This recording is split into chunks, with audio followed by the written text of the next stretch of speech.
निश्चित अभिमानाची बाब आहे की आपण जर बघितलं असेल की नवी मुंबईतले सगळं नागरिक सर्वात मोठ्या प्रमाणात आज इथे या रनमध्ये सहभागी झाले.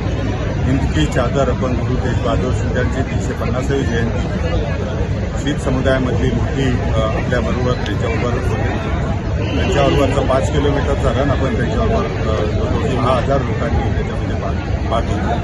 10 किलोमीटरचा रन होता, 21 किलोमीटरचा रन होता, 32 किलोमीटरचा रन होता आहे. आणि एकूणच आपण बघितलं असेल की आपल्याला हे जे काही एक्झरसाईज आहेत, व्यायाम आहे, शारीरिक व्यायाम आहे, सकाळी बाहेर पडल्यानंतर जे काही लाईफस्टाईल डिसिजेस आपल्याला आता मोठ्या प्रमाणात येतात ते कमी करण्यासाठी निश्चित फायदा होईल. आणि एक आपल्याला हेल्दी पॉप्युलेशन आपण सगळ्यात म्हणतो की आपला तरुण देश आहे. हा तरुण देश जर आपल्याला हेल्दी पण राहिला तर मला वाटतं की निश्चितपणे आपल्या देशासाठी खूप मोठी ही बाब राहणार आहे. आणि नवी मुंबई महानगरपालिका हे सगळं प्रत्येकाचं आरोग्य, चांगलं फिटनेस प्रमोट करण्यासाठी नेहमीच प्रयत्न करत आहे. धन्यवाद. थँक्यू.